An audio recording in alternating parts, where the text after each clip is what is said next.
in my brain. So dark and twisted, the gate isn't distant. When it'll drive me insane. 'Cause in the morning, without any warning, it hangs around me all day. You gotta speak up on it, and yeah, speak up on it. I hope it listens when I say that you got me on the hook. That I'm all over you. What a mess you're making, the neighbors want to know why I'm always shaking just like a river. Each morning I wake up with the sun. Start out and never stopping. By at night the work has been done. I know that one didn't matter, but now you're going home and you want to matter. I'm so unhappy. Take the day off, decide to run along somewhere far away off and make this nappy. Oh, how I long to be the man I used to be. That ain't rhythm, won't you stop taking on me.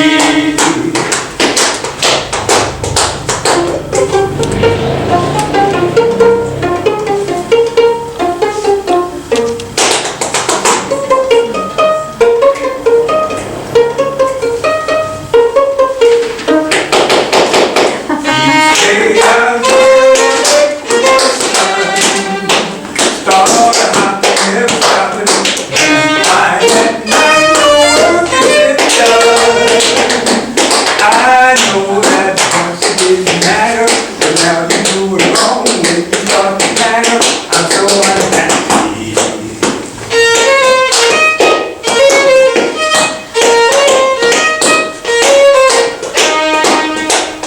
Oh, how I long to be the man I used to be.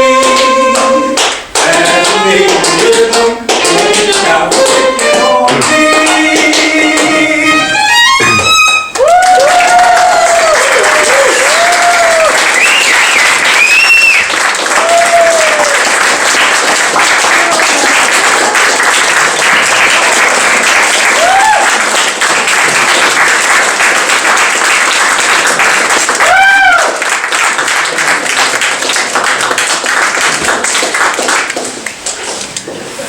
That was, of course, Terry Edmonds wearing his other hat as vocalist, and a hat, a real hat, and Wendy Levine, tap dancer.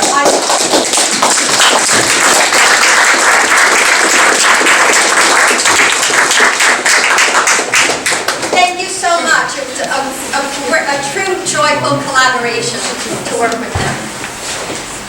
Okay. Welcome, good evening to everyone. Thanks Diane, thanks the musicians. This is a real party. It's a joyful moment.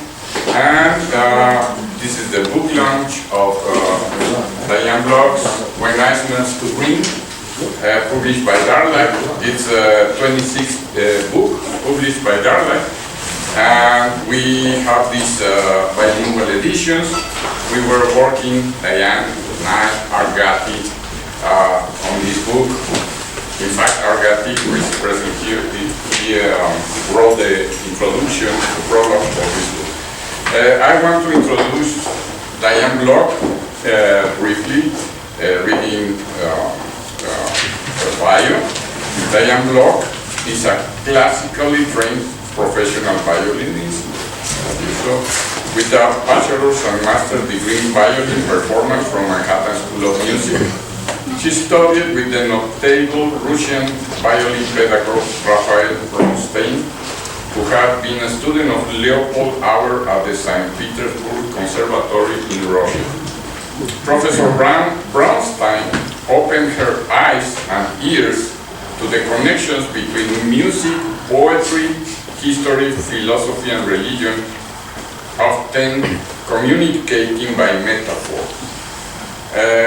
There she developed a passion for romantic and modern poetry. shared by musician friends at monthly salons.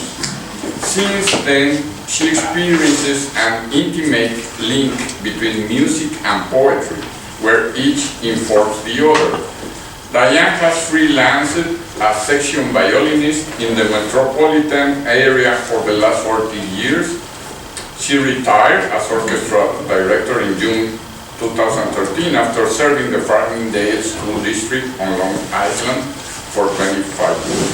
Diane and cellist Terry Batts co-founded the duo Gemini Journey, accompanied by Fred Simpson on percussion. They have performed at Cornelius Street Cafe and numerous venues throughout Long Island and the metropolitan area of New York. She also performs as first violinist in the Massapequa Philharmonic Orchestra.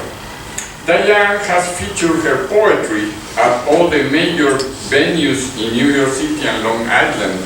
She is married to the poet and a good friend of all of us, Bernard Block, and together they have co-featured in Philadelphia, Laugharne, South Wales, and New York City.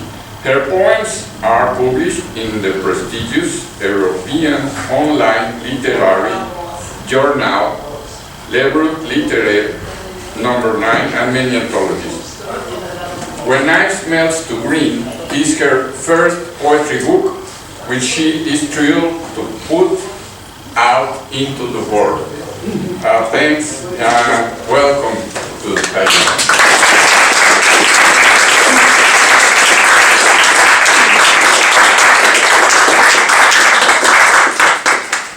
First of all, I can't tell you how grateful I am to see all of you, my family, my dear family, and my dear friends and poetry colleagues, all in one place at the same time. It's just so overwhelming in a good way.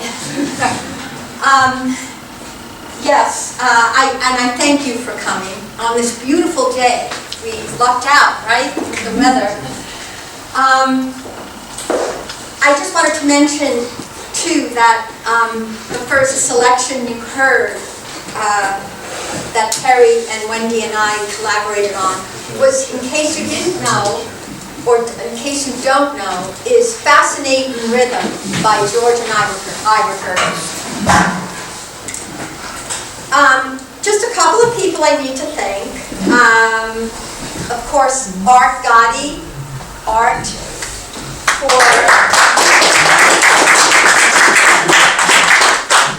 for his keen editing skills. He picks things up that you don't notice.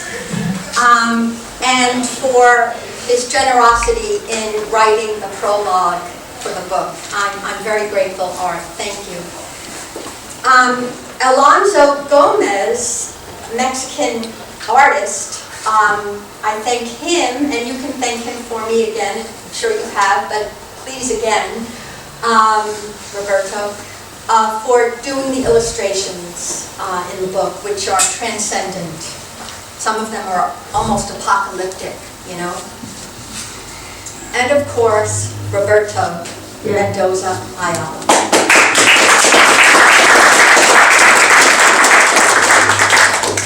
The publisher, in case you didn't know. He made the whole process of achieving accuracy and excellence seem so relaxed and easy. It was a joy.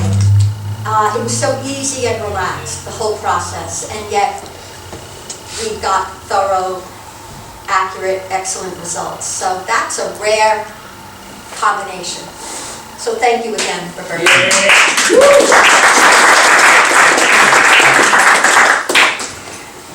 Now, a lot of the people in the audience here are from my other family, my poetry family, the Riverside Poetry Group.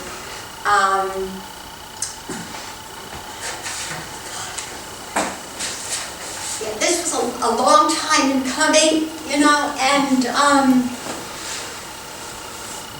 it was during COVID that the Riverside Poetry Group especially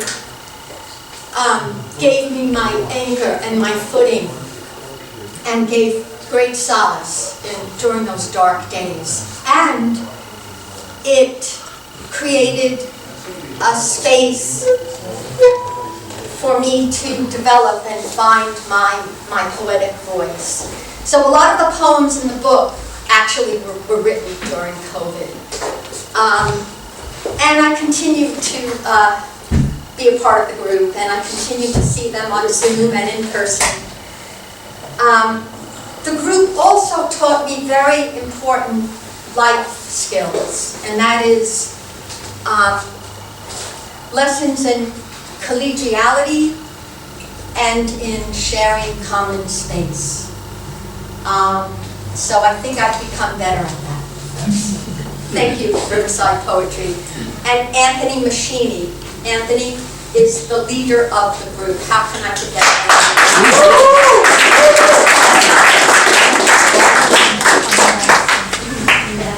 Okay, the book is divided into 4 sections. Each section is titled Yesterday When We Were Young, Bearing Witness, Love's Testament, and Behind the Veil. And a lot of the poems, and maybe poetry in general, is a way of making sense of the world and trying to understand, why we're here, where we're going, our journey here on this earth. I know that's why I write, and I think maybe some of you write for that reason too. So I'm going to read I'm not going to bore you with my voice much longer, but I am going to read a couple of poems, from those sections.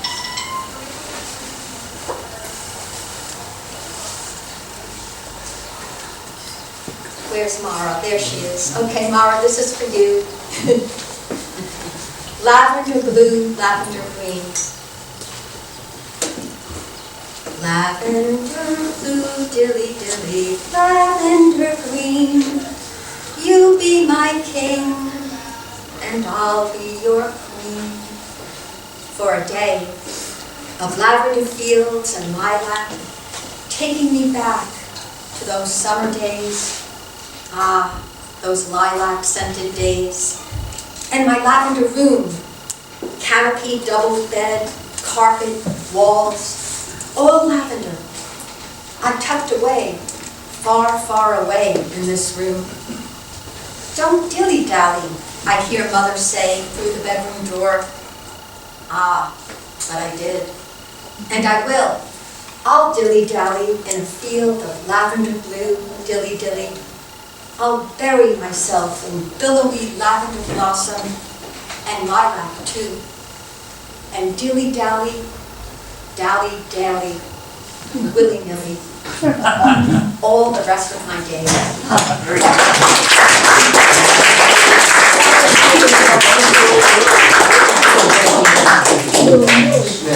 Can you hear me okay back there? Yes. Yes.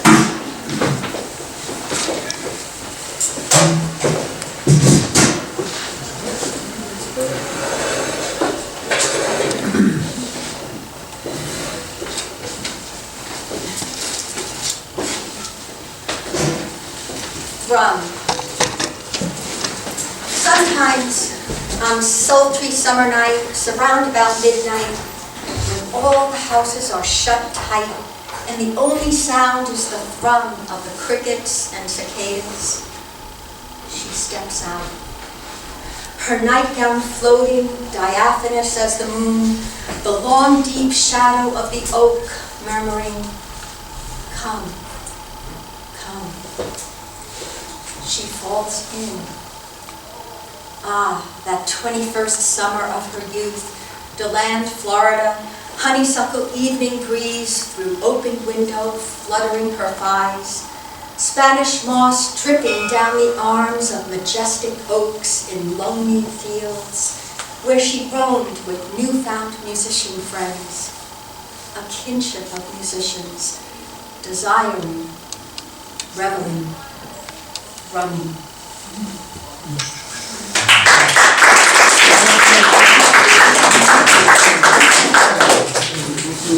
Okay, this next poem does not apply to any poem in this room.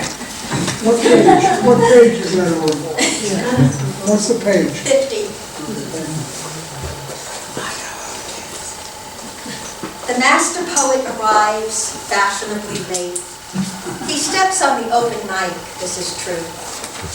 Do you think he really wants to listen to you?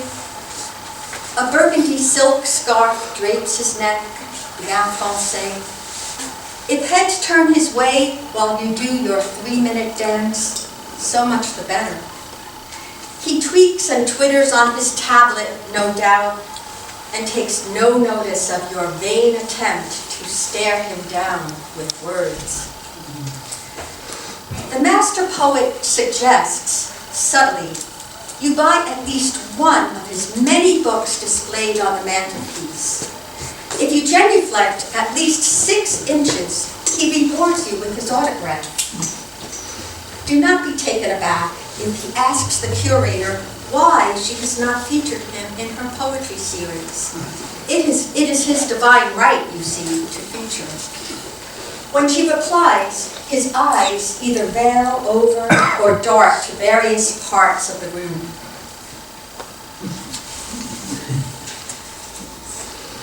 This is quite natural, you see, for his thoughts have already turned to the next book deal.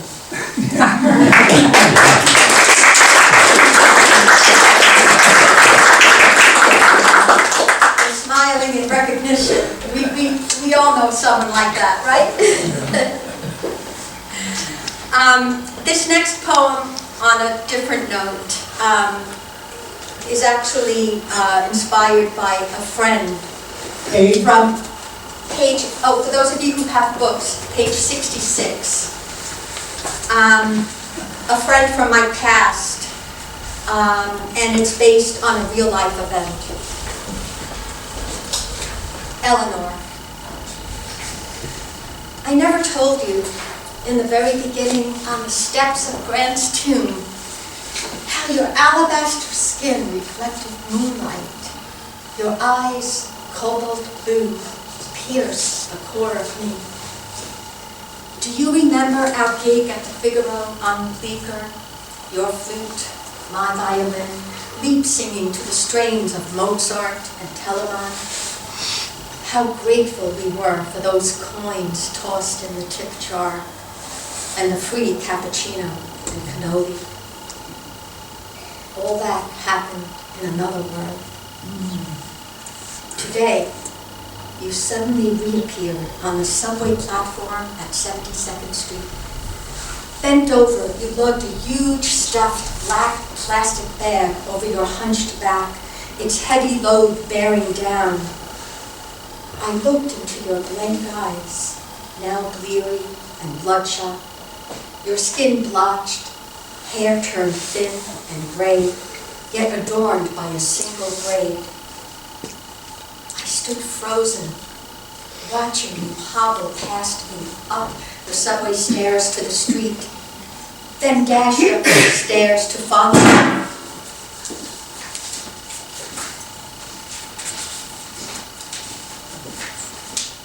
But could not speak, could only stand dumb, while you grew ever small and dim in that city sea. Now all I have of you is your name.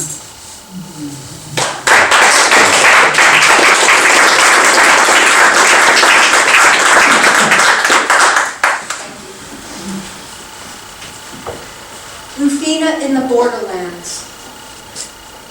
Little Rufina remembers her mother's hands kneading and flattening tortillas under the cypress trees of Oaxaca. Now, in the Borderlands, this middle space, La Planta, liminal zone, her blank stare sees nothing, her dark, hollowed eyes peer in, see mother wrenched away in a cloud of tear gas, dragged like the tail of an animal behind the chain-link fence along the parched desert floor. Rufina's spindly arms reach in vain for mother, who is not there, who is nowhere, who is somewhere between life and death. Little Rufina's cold hands clutch the ragged teddy bear splayed on her lap, whose eyes meet hers a little tighter.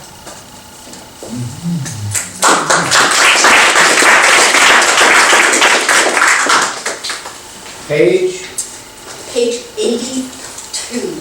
82. And, Roberto? Yes. Yeah, this one, you can even read it from there if you want after I read it. Okay. Okay. Before I read this poem, I have to define one word, agape, which you may know. Agape is the highest form of love, an unconditional, self-sacrificial and love that's devoted entirely to the loved one's benefit. No ordinary love. She played her red violin today. Between the tones of melody, the memory of his gift lived and breathed. Take love and give it away, said he. She gazed upon a sea of faces. Diving into herself, she found what she was searching for and gave it back. Fingers and bows, slicing string, slicing air with the raw pain of love. Agape, she whispered. Agape.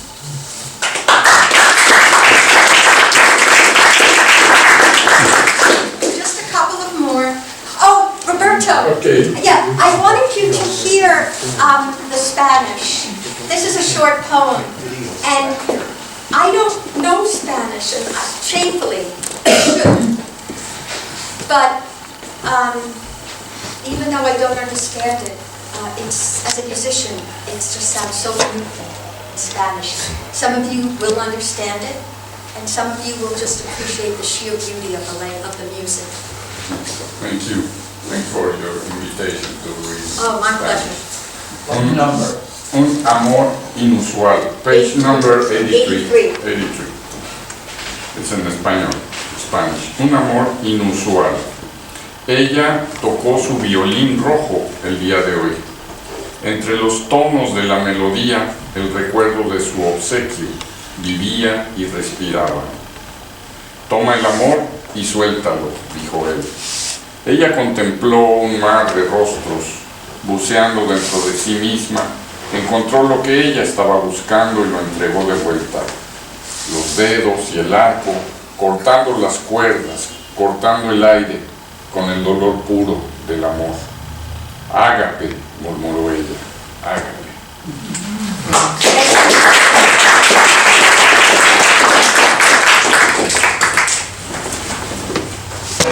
Just three more, and then we'll have fun. And drink.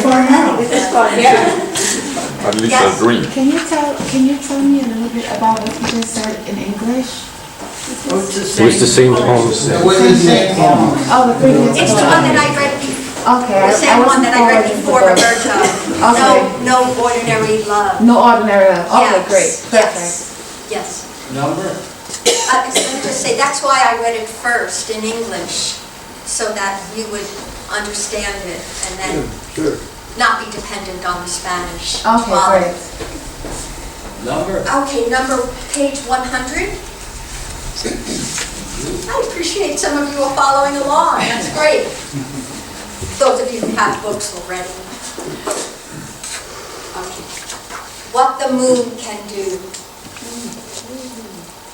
Don't tell me I didn't tell you. Don't tell me I didn't warn you. How these past nights the moon, in all her effulgence, begged me to take notice. Transfixed, I could not help but pluck her, this luminous pearl from the midnight sky and swallow her whole. But do not fret, my love. Now my skin, fingertips, the roots of my hair radiate beams of light. Moon incarnate, my firmaments glow and burn to the quick. Do you feel me weightless? You see, I dance on air. Shed those shackles, my love. Come, take my hand. Hip to hip, let's dance to Dvorak and rain down the stars. And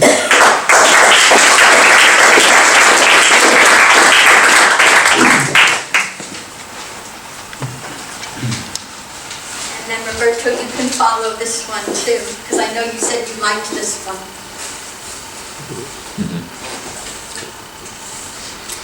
Morning dove.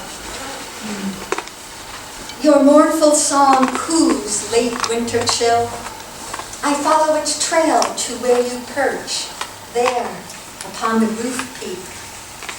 Plump-bellied and snug in slate-gray plume, get regal you stand watch, while toy tiny head boggles this way and that.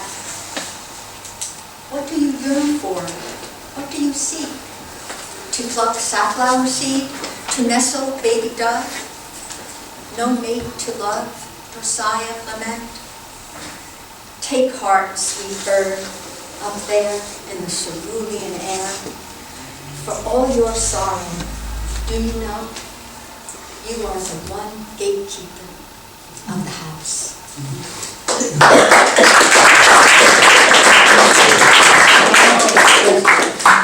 Now, this is the same poem in español, Spanish, Paloma enlutada. Tu lúgubre canción arrulla el frío del invierno tardío. Sigo su rastro hasta donde te posas, allí, en lo más alto del tejado.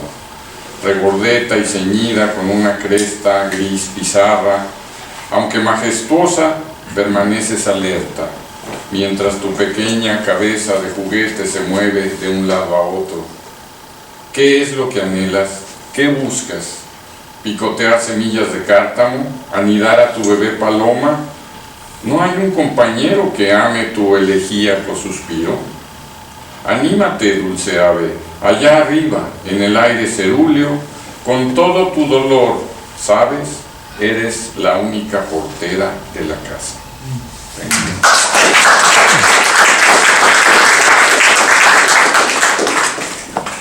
And this is the last poem. And, Page. oh yes, thank you, Wendy, for reminding me. Page 134. It's written in the voice of Frida Kahlo, the great Mexican poet, and it was, the poem was inspired by a trip that Roberto arranged. Remember, Art? Yeah, where it was still in its infancy, I think, Darklight, maybe 6 Mexican and American poets then. This was back in 2018, right? Yes. March of 2018. Roberto organized a trip for a few American poets, Art, Gotti, for one, my husband Bernard Block, who also had a book published by Roberto, and anybody else from here? I don't remember now. Bob Gibbons. Oh, Bob Gibbons. Bob Gibbons, yes. No, he was in the previous trip. Yeah. And we went to Mexico City, and there was a literary book fair at one of the grand colonial European spaces in the heart of the city. He arranged for us to stay in a hotel, and it was so grand and such a rich experience for about a week. And there were readings and wonderful collaborations and a great exchange between the Mexican poets and American poets, New York City poets.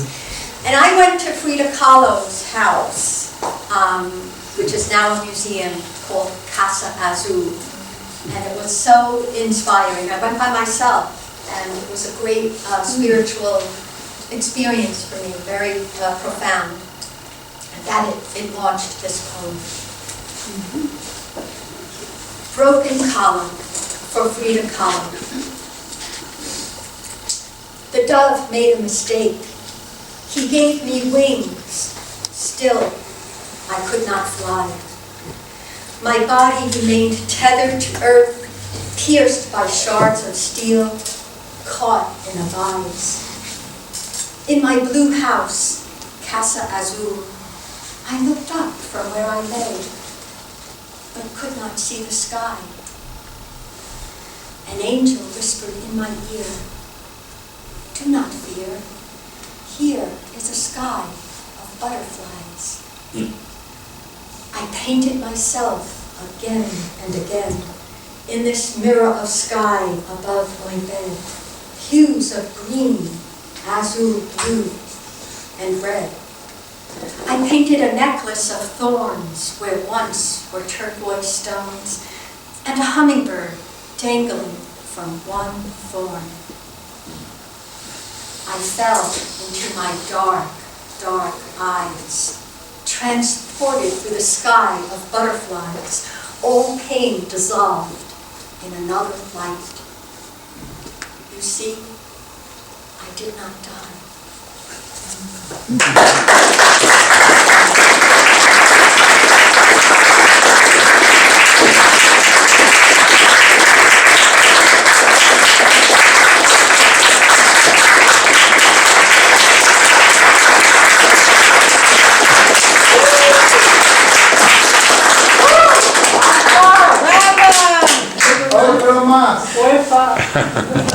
Thank you very much. Thank you all for your interest and support and friendship and love. And let's have a good time now. Let's eat and drink and be merry, and happy Thanksgiving to all also.